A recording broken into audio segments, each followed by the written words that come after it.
പ്രിയരെ, നമ്മൾ യൂദായുടെ ലേഖനം വാക്യപ്രതിവാക്യമായി പഠന പരമ്പരയിലാണ്.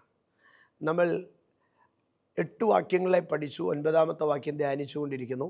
നമ്മളിപ്പോൾ ധ്യാനിക്കുന്നത് പ്രധാന ദൂതനായ മീഖായേൽ മോശയുടെ ശരീരത്തിന് വേണ്ടി വാദിക്കുന്ന ഒരു കോണ്ടക്സ്റ്റിൽ നിന്നുകൊണ്ടാണ്. ആ വാക്യം നമുക്ക് ഒരുമിച്ച് വായിക്കാം. 9ാം വാക്യം: എന്നാൽ പ്രധാന ദൂതനായ മീഖായേൽ മോശയുടെ ശരീരത്തെക്കുറിച്ച് പിശാചിനോട് തർക്കിച്ച് വാദിക്കുമ്പോൾ ഒരു ദൂഷണവിധി ഉച്ചരിപ്പാൻ തുനിയാതെ കർത്താവ് നിന്നെ ഫലിക്കട്ടെ എന്ന് പറഞ്ഞതേ ഉള്ളൂ. അപ്പോൾ നമ്മൾ കഴിഞ്ഞ ദിവസം പ്രധാന ദൂതനായ മീഖായേൽ എന്നുള്ള ഭാഗമാണ് കണ്ടത്. പ്രധാന ദൂതനായ മീഖായേൽ. ലൂക്കോസിൻ്റെ സുവിശേഷം 1-ാം അധ്യായം 26-ാം വാക്യത്തിലേക്ക് വരുമ്പോൾ മറിയയുടെ അടുക്കൽ ഗബ്രിയേൽ വന്ന് ദൈവത്തിൻ്റെ ദൂതനെന്ന് മാത്രമേ പറയുന്നുള്ളൂ. ഞാൻ ഗബ്രിയേൽ പ്രധാന ദൂതനല്ലെന്നല്ല പറയുന്നത്, ദൈവത്തിൻ്റെ ദൂതൻ എന്നാണ് പറയുന്നത്. അപ്പോൾ പ്രധാന ദൂതനും ദൂതനും എന്നുള്ള 2 ഗണങ്ങളെ നമുക്ക് കാണുവാൻ കഴിയും. ഞാൻ മുൻപോട്ട് പോകട്ടെ, ആ ഭാഗത്തിൽ ഇനി കയറുന്നില്ല. അവിടെ 9ാം വാക്യത്തിൽ ഒരു പശ്ചാത്തലത്തെയാണ് പറയുന്നത്. പ്രധാന ദൂതനായ മീഖായേൽ മോശയുടെ ശരീരത്തെക്കുറിച്ച് പിശാചിനോട് തർക്കിച്ച് വാദിക്കുമ്പോൾ അതിനെ ഒന്ന് ക്ലിയർ ചെയ്തിട്ട് നമുക്ക് അടുത്ത ഭാഗത്തിലേക്ക് കയറാം. മോശയുടെ ശരീരത്തെക്കുറിച്ച് പിശാചിനോട് തർക്കിച്ച് വാദിക്കുമ്പോൾ നമ്മൾ പലപ്പോഴും നമ്മുടെ വീടുകളിലൊക്കെ ആരെങ്കിലും മരിക്കാറാകുമ്പോൾ പറയും, അയ്യോ ശക്തമായി പ്രാർത്ഥിക്കണം, മോശയുടെ ശരീരത്തിന് വേണ്ടി വാദിച്ചതുപോലെ പിശാച് വന്നിങ്ങനെ വാദിച്ചുകൊണ്ടിരിക്കുക, നമ്മളെല്ലാം കൂടിയിരുന്ന് പ്രാർത്ഥിക്കണം എന്നൊക്കെ പറയും. എൻ്റെ സഹോദരങ്ങളെ, മോശയുടെ ആത്മാവിന് വേണ്ടി അല്ല പിശാച് വാദിച്ചത്, മോശയുടെ ശരീരത്തിന് വേണ്ടി പിശാച് വാദിച്ചു. മോശയുടെ ശരീരത്തിന് വേണ്ടി പിശാച് വാദിച്ചു എന്ന് തന്നെയാണ് അവിടെ എഴുതിയിരിക്കുന്നത്. നിങ്ങൾ വേണമെങ്കിൽ നിങ്ങളുടെ ബൈബിൾ എടുത്ത് ഒന്നുകൂടെ ശ്രദ്ധിച്ചു നോക്കൂ. മോശയുടെ ശരീരത്തിന് വേണ്ടി പിശാച് വാദിക്കുമ്പോൾ അവിടെ ഒരു തർക്കമുണ്ടായി. Dispute regarding the body of Moses. അതെന്താണ്? ഈ മോശയുടെ ശരീരത്തിന് വേണ്ടി ഒരു വാദഗതി ഉണ്ടായത്. എൻ്റെ കുട്ടിക്കാലത്തൊക്കെ ഞാൻ ഒത്തിരി പ്രസംഗങ്ങൾ ഇതിനുമായി ബന്ധപ്പെട്ട് കേട്ടിട്ടുണ്ട്. മോശ പാറയെ അടിച്ചു, അത് മോശയുടെ തെറ്റായിരുന്നു. മോശ മിസ്രൈമിനെ കൊന്നു, അത് മോശയുടെ തെറ്റായിരുന്നു. അതൊക്കെ പറഞ്ഞ് മോശ സ്വർഗത്തിൽ പോകാതെ വേണം പിശാച് വന്ന് വാദിക്കുകയായിരുന്നു. അപ്പോൾ ദൈവത്തിൻ്റെ ദൂതൻ ഇറങ്ങി വന്നു, ആത്മാവിനെ സ്വർഗത്തിലേക്ക് കൊണ്ടുപോയി. അങ്ങനെയൊക്കെ ഞാൻ കേട്ടിട്ടുണ്ട്. പക്ഷേ അത് മോശയുടെ ആത്മാവിന് വേണ്ടിയല്ല വാദിക്കുന്നത്. Dispute regarding the body of Moses, മോശയുടെ ബോഡിയുടെമായിട്ടാണ് വിഷയം. അപ്പോൾ നമുക്ക് ഈ മോശയുടെ ബോഡി അടക്കത്തിലേക്ക്, അല്ലെ മോശയുടെ മരണത്തിലേക്ക് നമുക്ക് കടന്നു വരാം. എവിടെയാണ് മോശയുടെ മരണം സംഭവിക്കുന്നത്? ആവർത്തന പുസ്തകം 34-ാം അധ്യായത്തിലേക്ക് കടന്നു വരാം. ആവർത്തന പുസ്തകം 34-ാം അധ്യായം, അവിടെ 5-6 വാക്യങ്ങൾ. അങ്ങനെ യഹോവയുടെ ദാസനായ മോശെ യഹോവയുടെ വചനപ്രകാരം അവിടെ മോവാബ് ദേശത്ത് വെച്ച് മരിച്ചു. അവനെ മോവാബ് ദേശത്ത് ബെത്ത് പെയോരിനെതിരെയുള്ള താഴ്വരയിൽ അടക്കി. എങ്കിലും ഇന്നുവരെയും അവൻ്റെ ശവക്കുഴിയുടെ സ്ഥലം ആരും അറിയുന്നില്ല. ആരംഭത്തിൽ നമുക്ക് ശ്രദ്ധിക്കാം, മോശ അടക്കം ചെയ്യപ്പെട്ടത് എവിടെയാണ്? മോശ അടക്കം ചെയ്യപ്പെട്ടത് in the valley at the land of Moab. മോവാബിൻ്റെ ദേശത്തുള്ള ഒരു താഴ്വരയിലാണ് മോശയെ അടക്കുന്നത്. ഞാൻ അടുത്ത കാര്യം ചോദിക്കുകയാണ്, മോശ മരിച്ചത് എവിടെയാണ്? മോശ മരിച്ചത് എവിടെയാ? മോശ മരിച്ചത് താഴ്വരയിലല്ല. 34-ാം അധ്യായം 1-ാം വാക്യം ശ്രദ്ധിച്ചേ. അനന്തരം മോശ മോവാബ് സമഭൂമിയിൽ നിന്ന് എരിഹോവിനെതിരെയുള്ള നെബോ പർവ്വതത്തിൽ പിസ്ഗാ മുകളിൽ കയറി. അപ്പോൾ മോശ മരിച്ചത് എവിടെയാ? 5-ാം വാക്യം, അങ്ങനെ യഹോവയുടെ ദാസനായ മോശെ യഹോവയുടെ വചനപ്രകാരം അവിടെ, എവിടെ? നെബോ എന്ന പർവ്വതത്തിൽ പിസ്ഗായുടെ കൊടുമുടിയിൽ. അവിടെയാണ് മോശ മരിച്ചത്. മോശ മരിച്ചത് നെബോ പർവ്വതത്തിൽ പിസ്ഗ എന്ന കൊടുമുടിയിലാണ്. പക്ഷേ മോശ അടക്കിയത് എവിടെയാ? മരിച്ചിടത്തല്ല അടക്കിയത്. മോശ അടക്കിയത് താഴ്വരയിലാണ് അടക്കിയത്.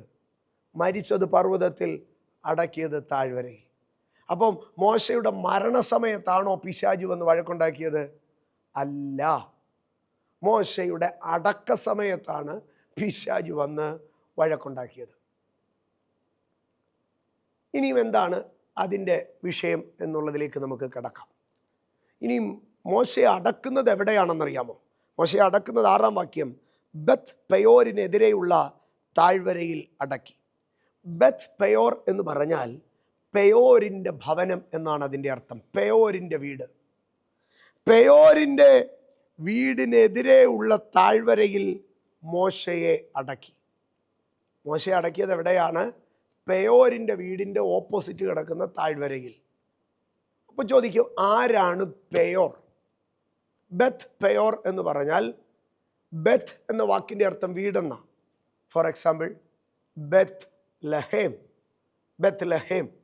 അപ്പോൾ ബത്ത് എന്ന വാക്കിൻ്റെ അർത്ഥം വീട് എന്നാണ്. ബത്ത് പെയോർ, പെയോരിൻ്റെ വീട്.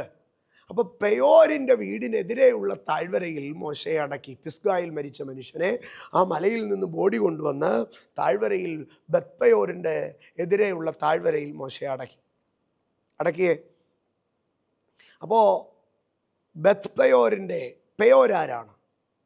പെയോരിനെ കുറിച്ച് നമ്മൾ കാണണമെങ്കിൽ സംഖ്യാപുസ്തകം 25-ാം അധ്യായത്തിലേക്ക് കടന്നു വരുമ്പോൾ നമുക്ക് പെയോരിനെ കാണാൻ കഴിയും. സംഖ്യാപുസ്തകം 25, അവിടെ വ്യക്തമായി നമുക്ക് കാണാൻ കഴിയും, മോവാബ്യരുടെ ദൈവമായിരുന്നു പെയോർ. മോവാബ്യരുടെ ദൈവം ഒരു ദുർശക്തിയായിരുന്നു, ഒരു പൈശാചിക, ഒരു ഒരു ഒരു ഒരു ഒരു അന്യദൈവ ശക്തിയായിരുന്നു പെയോർ എന്ന് പറയുന്നത്. മോവാബ്യരുടെ ദൈവമായിരുന്നു. സംഖ്യാപുസ്തകം 25-ാം അധ്യായം വരുമ്പോൾ നമുക്കത് കാണുവാൻ കഴിയും. ഇനി കുറച്ചുകൂടെ വ്യക്തമായി പറഞ്ഞാൽ സംഖ്യാപുസ്തകം 23-ാം അധ്യായത്തിലേക്ക് കടന്നു വരുമ്പോൾ, സംഖ്യാപുസ്തകം 23-ാം അധ്യായം, അവിടെ ബിലയാമിനെ കൊണ്ടുവന്ന് ബാലാക്ക് ഇസ്രായേലിനെതിരെ പ്രവചിപ്പിക്കുകയാണ്. അപ്പോൾ പ്രവചിപ്പിക്കാൻ നോക്കിയിട്ട് ബിലയാമിന് പ്രവചിക്കാൻ പറ്റുന്നില്ല. ബിലയാം പറയുകയാണ്, ഞാൻ ബലിപീഠം ഒരുക്കി കാളയെ അർപ്പിച്ച് ഞാനിങ്ങനെ അവനെ പ്രാകാൻ വേണ്ടി തുടങ്ങുന്ന ഉടനെ എൻ്റെ മൈൻഡിനകത്ത് ഇസ്രായേലിൻ്റെ ദൈവം വന്ന് കൺട്രോൾ ചെയ്യുകയാണ്. ഞാൻ ഉദ്ദേശിക്കുന്ന ശാപവാക്കുകൾ വരുന്നില്ല. ദൈവം എൻ്റെ നാവിനെ കൺട്രോൾ ചെയ്ത് എന്നിൽ നിന്ന് അറിയാതെ അനുഗ്രഹം വരികയാണ്. അപ്പോൾ ബാലാക്ക് നോക്കിയിട്ട് എന്തൊക്കെ ചെയ്തിട്ടും ബിലയാമിനെ കൊണ്ട് ശാപം പറയിപ്പിക്കാൻ പറ്റുന്നില്ല. അന്നേരം ബാലാക്ക് ലാസ്റ്റിൽ ഒരു വഴി കണ്ടെത്തി. ബാലാക്ക് ലാസ്റ്റിൽ പറയുന്ന ഒരു ഭാഗം ഇതാണ്, നമുക്ക് ഒരു കാര്യം ചെയ്യാം. സംഖ്യാപുസ്തകം 23-14 പിസ്ഗായുടെ മുകളിൽ സോഫീം എന്ന മുകൾ പരപ്പിലാണ് ആദ്യം ഇവർ ഇരുന്ന് മന്ത്രവാദം ചെയ്യുന്നത്. ഞാൻ 23-14 വായിച്ചു കേൾപ്പിക്കാം. സംഖ്യാപുസ്തകം, ഇങ്ങനെ അവൻ പിസ്ഗാ കൊടുമുടിയിൽ സോഫീം എന്ന മുകൾ പരപ്പിലേക്ക് അവനെ കൊണ്ടുപോയി 7 യാഗപീഠം പണിതു. ഓരോ യാഗപീഠത്തിന്മേലും ഓരോ കാളയും ഒരു ആട്ടുകൊറ്റനെയും യാഗം കഴിച്ചു. പിന്നെ അവൻ ബാലാക്കിനോട്, ഇവിടെ നിന്റെ ഹോമയാഗത്തിൻ്റെ അടുക്കൽ നിൽക്ക, ഞാൻ അങ്ങോട്ട് ചെല്ലട്ടെ എന്ന് പറഞ്ഞു.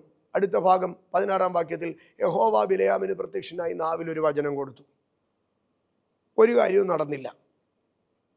അപ്പോൾ അതിൻ്റെ 28-ാം വാക്യത്തിലേക്ക് വരുമ്പോൾ, അത് കഴിഞ്ഞിട്ടാണ് 28 വരെയുള്ള വാക്യങ്ങൾക്കകത്താണ് ബിലയാം പറയുന്നത്, ആഭിചാരം യാക്കോബിന് ഫലിക്കുകയില്ല, ലക്ഷണവിദ്യ ഇസ്രായേലിനെ ഏൽക്കുകയില്ല, നമ്മുടെ പരിപാടി ഏക്കത്തില്ല എന്ന് ചൊല്ലിട്ടു. അപ്പോഴാണ് 28-ാം വാക്യത്തിലേക്ക് വരുമ്പോൾ, 27-ാം വാക്യം തുടങ്ങി വായിക്കുമ്പോൾ, ബാലാക്ക് ബിലയാമിനോട്, സംഖ്യ 23-27, നിങ്ങൾ ആ വാക്യങ്ങളൊന്ന് ശ്രദ്ധിക്കണം കേട്ടോ. ബാലാക്ക് ബിലയാമിനോട്, വരിക, ഞാൻ നിന്നെ മറ്റൊരു സ്ഥലത്ത് കൊണ്ടുപോകാം, അവിടെ നിന്ന് നീ എനിക്ക് വേണ്ടി അവരെ ശപിപ്പാൻ ദൈവത്തിന് പക്ഷേ സമ്മതമാകുമെന്ന് പറഞ്ഞു. അപ്പോൾ സോഫീം എന്ന മുകൾ പരപ്പിലേക്ക് ചെന്നിട്ട് അവിടെ പരിപാടി നടക്കുന്നില്ല. അപ്പം ബാലാക്ക് പറഞ്ഞിട, പരിപാടി എറിക്കുന്ന ഒരു സ്ഥലമുണ്ട്, ഞാൻ അവിടേക്ക് നിന്നെ കൊണ്ടുപോകാം. അങ്ങനെ എങ്ങോട്ടാണ് കൊണ്ടുപോകുന്ന അറിയാം? 28-ാം വാക്യം, അങ്ങനെ ബാലാക്ക് ബിലയാമിനെ മരുഭൂമിക്കെതിരെയുള്ള പെയോർ മലയുടെ മുകളിൽ കൊണ്ടുപോയി. പെയോർ മലയുടെ മുകളിൽ കൊണ്ടുപോയി. അപ്പോൾ ഈ പെയോർ മല എന്ന് പറഞ്ഞാൽ പവർഫുൾ, പെയോരിൻ്റെ മല. ഇവിടെ നിന്നാൽ അവനെ ശപിക്കാൻ പറ്റും. പക്ഷെ ബാലാക്കിന് ശപിക്കാൻ പറ്റിയില്ല. 23-ൽ പെയോർ മലയിൽ നിന്നിട്ടും ശാപം പറ്റാഞ്ഞിട്ടാണ് 25-ാം അധ്യായത്തിലേക്ക് കടന്നു വരുമ്പോൾ, 25-ാം അധ്യായത്തിൽ നമുക്ക് കാണുവാൻ കഴിയുന്നത്, ഇസ്രായേൽ ബാൽ പെയോരിനോട് ചേർന്നു, യഹോവയുടെ കോപം അവരുടെ നേരെ ജ്വലിച്ചു എന്ന് കാണുവാൻ കഴിയും. അപ്പോൾ ബാൽ പെയോരിനോട് ചേർന്നു അവിടെ ഒരു ദുർദൈവ ശക്തിയായി പെയോർ പൊങ്ങി വരികയാണ്. അപ്പോൾ ഈ ദുർദേവൻ്റെ താവളത്തിലാണ്, പെയോരിൻ്റെ വീടിൻ്റെ ഓപ്പോസിറ്റിലാണ് മോശയെ അടക്കിയത്. ഇനി മോശയുടെ ശവകുടീരത്തിൻ്റെ മേളിൽ ആർക്കാ അധികാരം? പെയോരിന് അധികാരം.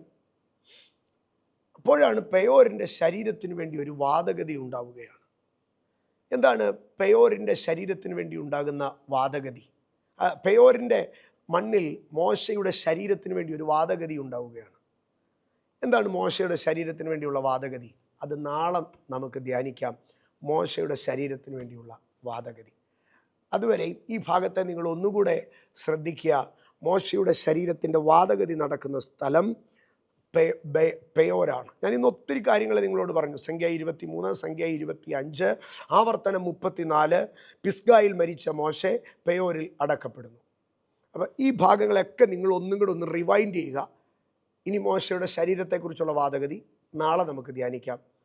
അതുവരെയും ദൈവകൃപയിൽ നമുക്ക് മറിഞ്ഞിരിക്കാം. God bless you.